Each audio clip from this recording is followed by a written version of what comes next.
ભાઈ, આપ તમે બધે જાઓ, સગાવાળાને જઈને કહી આવો કે તમને અજમેર રાજાએ અત્યારે પોકરણગઢ બોલાવ્યા છે. બધા સગાવાળાને તેડીને પાછા આવજો.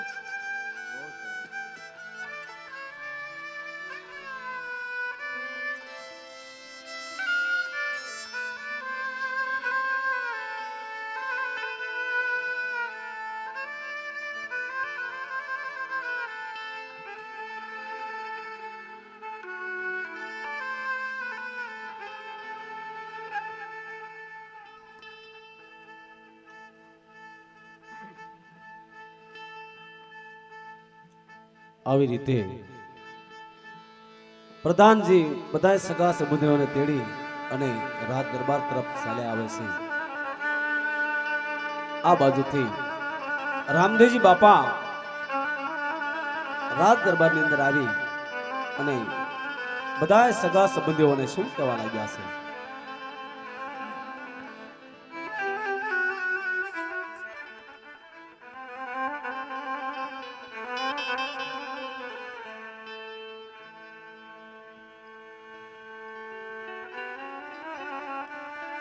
અરે ભાઈઓ, આજે હું સમાધિ લઈને સૌધામ જવાનો છું.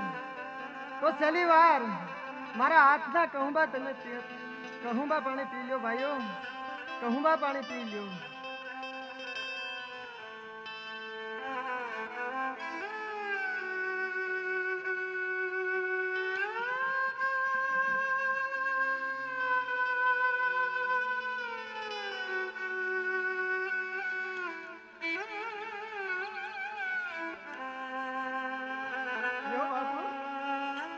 છેલ્લી વાર મારા હાથનો કહુંબો લ્યો.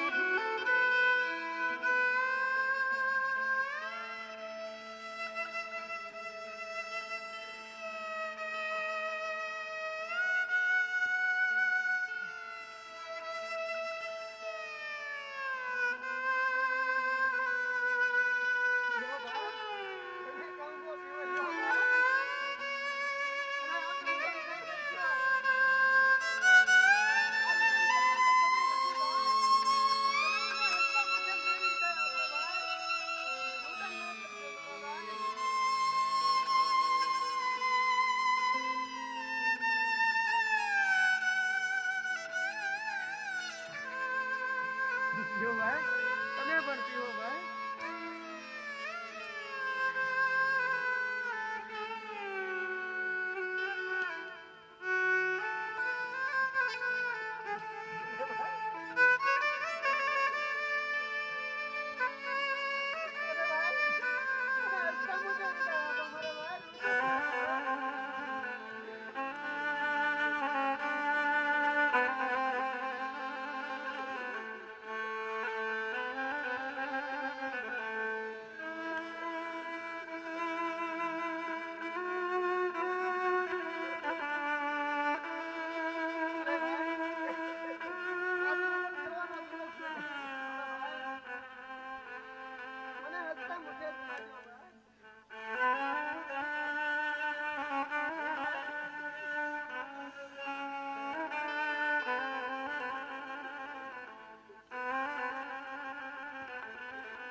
આવી રીતે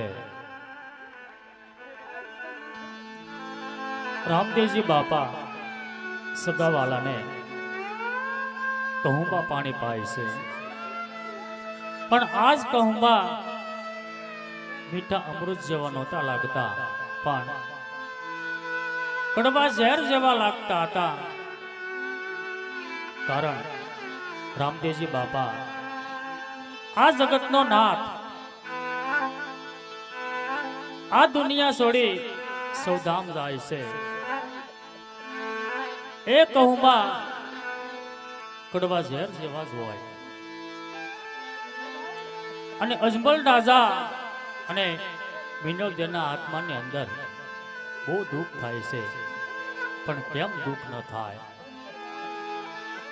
જેનો દીકરો સમાધિ લઈ સૌધામ જાય એવા કયા માતા પિતા હોય કે એમને દુઃખ ના થાય?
રાખજો ભાઈ.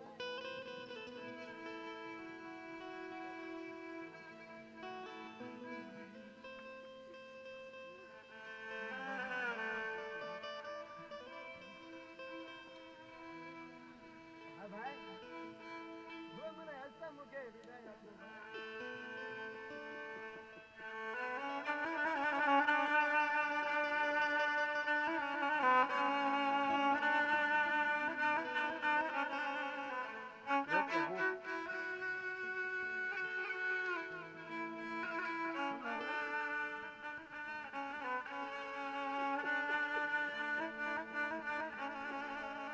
બસ કરો મને ભાઈ, હું તારાથી ક્યાં આગળ જાઉં છું? બસ કરો, હું તમારી બધાની સાથે જ છું.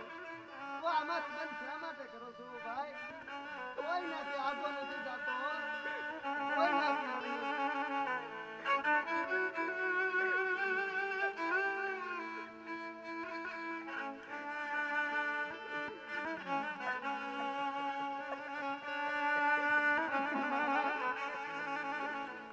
રુદન ના કરવાનું હોય, આ તો આનંદ મંગલ કરવાનો દિવસ છે ભાઈ. રુદન ના કરવાનું હોય.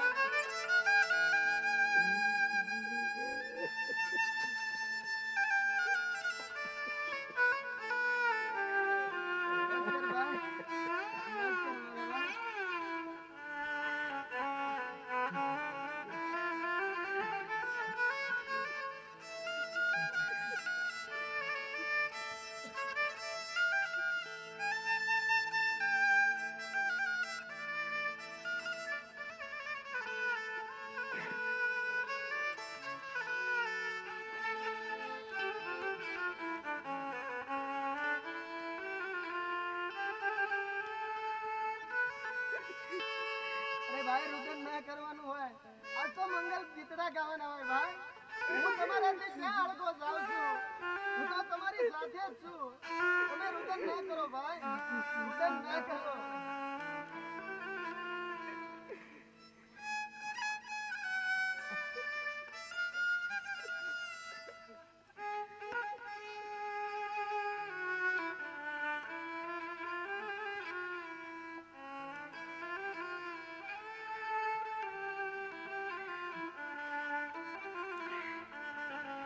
હે પિતાશ્રી, ચાલો તો હું મારી સમાધિનો ખાડો બતાવું તમને. ચાલો મારી જોડે. આવી રીતે રામદેવજી બાપાએ છેલ્લી વખતના તેમના સગા સંબંધીઓને, કુટુંબીજનોને કસુંબા પાણી પાયા છે.